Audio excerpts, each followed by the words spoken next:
I was sipping my morning coffee when I heard it, the snap of wood followed by a shriek. I ran outside to find Patricia Hendress, the self-appointed queen of our HOA, standing in my yard, holding her phone like it was a trophy, and my fence like it was a casualty. "Your cheap fence just broke my phone!" she barked. I blinked, still half asleep but fully shocked. The top plank of my cedar fence was cracked in half, and right beneath it, her brand-new iPhone lay shattered in the dirt. She glared at me as if I had hurled it there myself. "Patricia," I said, trying to stay calm, "what were you doing on my side of the property?" She scoffed. "Inspecting! The HOA received complaints about non-compliant fencing materials. You can't just install whatever you like. That was rich, because I'd built the fence myself, with full city permits. Patricia, of course, thought HOA rules overrode state law, and now, after breaking my fence while trespassing, she was demanding I replace her phone. She pointed at the broken section like a prosecutor. "You'll be getting an invoice. This is property negligence." I almost laughed. "You broke my fence," I said, "on my land. You owe me." That didn't go over well. She stomped away, muttering about reporting me to the board, waving her cracked phone like a piece of evidence. By noon, the rumors were flying. Patricia had told half the neighborhood that I'd booby-trapped my fence. A few neighbors avoided eye contact when they drove past, while others gave me the sympathetic nod reserved for those who cross paths with HOA royalty. But that night, I found something even stranger. My security camera footage. The video showed Patricia stepping over the boundary line, tugging at my fence post like she was trying to prove it was loose. And when it didn't budge, she pulled harder. The top rail gave way, sending her tumbling backward and her phone crashing down. She wasn't inspecting anything. She was vandalizing it. I decided then I wasn't letting this go. The next morning, I printed stills from the footage and slid them into an envelope labeled, "For HOA Board Review." If Patricia wanted a war, I'd bring the receipts. But I had no idea just how far she'd go to cover her tracks, or how ugly things were about to get. The HOA board met every second Thursday in the community center. Usually it was all small talk and landscaping updates. But that night, the air was thick. Patricia sat at the head of the table like a monarch guarding her throne, her cracked phone still visible beside her glass of lemon water. When I walked in, she smiled, tight, plastic, and venomous. "Ah, Jack Morrison. Glad you could join us. We were just discussing your fence violation." "Perfect timing," I said, sliding my envelope across the table. "I brought something too. The board members, mostly. Retirees who preferred to avoid conflict watched as I took out the printed photos from my security footage. Frame by frame, Patricia could be seen yanking on my fence post before it splintered. The silence in the room was delicious. Patricia blinked once, twice, then forced a laugh. "That's out of context. I was inspecting for safety hazards." "On my property?" I said. "Without notice? While recording yourself for a TikTok, apparently?" The room erupted with whispers. I hadn't even mentioned that last part yet. But it was true. My footage had caught her talking to her phone before it fell. She was filming one of her HOA Safety Patrol videos, where she strutted around lecturing neighbors for views. One of the board members, an older gentleman named Charles, cleared his throat. "Mrs. Hendress, did you have authorization for this inspection?" Patricia's cheeks reddened. "As president, I don't need authorization." "That's not entirely correct," Charles replied carefully. I almost felt bad, almost. But when she tried to pivot the conversation, it only got worse. Even if I stepped over the line, Jack's fence still violates community standards. It's over regulation height. "It's 4 feet, I said. "Exactly within code. And here's the city permit. More papers. More proof." Patricia looked ready to burst. Her fingers clenched the edge of the table. "You think you can make a fool out of me?" she hissed.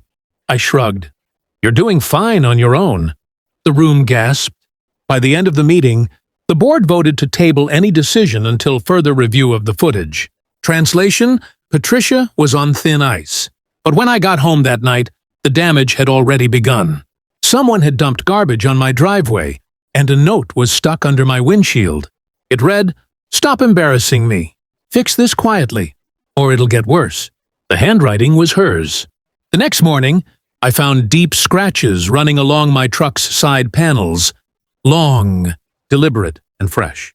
Whoever did it knew exactly where my security cameras didn't reach.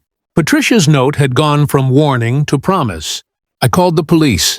The officer, a calm man with a notepad and weary eyes, listened as I explained the escalating feud. He nodded slowly. "You said she trespassed and damaged your fence first?" "Yep, got it on camera. Then she left this note after last night's meeting." He examined the paper, raised a brow, and said, "We'll file a report. Might be enough for harassment if this continues." When Patricia saw the cruiser parked in front of my house, she came storming over in her floral robe, phone already recording. "Really, Jack? Calling the cops? You're making a scene!" I crossed my arms. "You left a threat on my car, Patricia." Her jaw tightened. "That wasn't a threat. That was a neighborly request to keep private matters off the record." The officer stepped in. "Ma'am, we have your handwriting on this note. Maybe you should avoid contact until this is resolved." She scoffed but retreated, muttering about defamation and lawyer friends. The officer left soon after, advising me to install more cameras. By evening, I'd mounted 2 new motion-activated ones. One on the fence, another near the driveway. And it was a good thing I did. Around midnight, the cameras caught movement. A figure creeping along the fence line. Flashlight in hand, it was Patricia, again. She tugged at the same broken section, grunting under her breath, until the wood splintered completely. Then she took out her phone, snapped a few photos of the damage, and strutted off. It was almost unbelievable. She'd vandalized my fence twice just to frame me. The next day, I sent the new footage straight to the HOA board, copying the police department in the email. Within hours, Charles called me. "Jack," he said cautiously, "we received your footage. Patricia's behavior is unacceptable. We'll be reviewing her position." "Reviewing," I repeated. "Or removing?" He sighed. "Let's just say the board isn't happy. You may want to attend the next meeting." I didn't know it yet, but Patricia wasn't done. She still had one more play, one that would turn the entire neighborhood against her in a single afternoon. The next HOA meeting was standing room only. Word had spread that Patricia Hendress, the almighty president, was finally facing a formal misconduct review. Half the neighborhood turned up, some out of curiosity, others for revenge. After years of her nitpicking and fines over mailbox colors and lawn heights, Patricia arrived late, dressed like she was attending a royal hearing. Pressed blazer, pearl earrings, and her usual air of superiority. She smiled coldly when she saw me in the front row. "Well, if it isn't the neighborhood filmmaker," she sneered. "Come to show off your home movies again?" Charles, acting as chair that evening, cleared his throat. "Let's begin. Item 1. Trespassing and property damage involving Mrs. Hendress and Mr. Morrison." The footage I'd submitted played on a projector. Patricia's smirk vanished as everyone watched her sneak onto my property at midnight, pulling at my fence like a raccoon caught in a trash can. When the wood snapped, the collective gasp in the room could have rattled windows. She tried to interrupt. "That's edited. You can't even prove it's me." "Except," Charles said, pausing the frame, "your robe has your initials embroidered on the sleeve." The laughter that followed was merciless. For years, Patricia had ruled this community with petty citations and threats. But now, her empire was crumbling before her.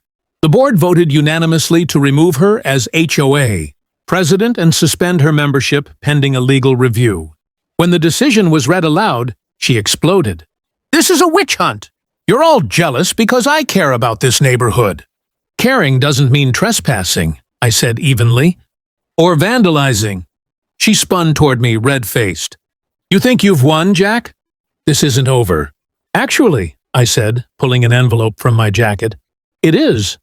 Inside was a civil claim, property damage and harassment. I'd filed it that morning.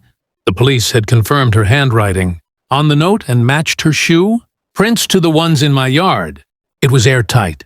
Her voice cracked. You're suing me? I'm holding you accountable, I said. That night, the neighborhood felt lighter. Neighbors who'd once kept their heads down came by to shake my hand, some even offering to help repair the fence she'd destroyed. A week later, Patricia's house went up for sale. The sign stood crooked, like her reputation. As I hammered the final new plank into my rebuilt fence, I couldn't help but smile. Turns out, sometimes justice doesn't need to shout. It just needs good footage. If you enjoyed watching this wild HOA showdown, make sure to hit that like button, drop a comment about what you'd do if this happened to you, and subscribe for more crazy real-life stories like this one. Trust me, you don't want to miss what's coming next.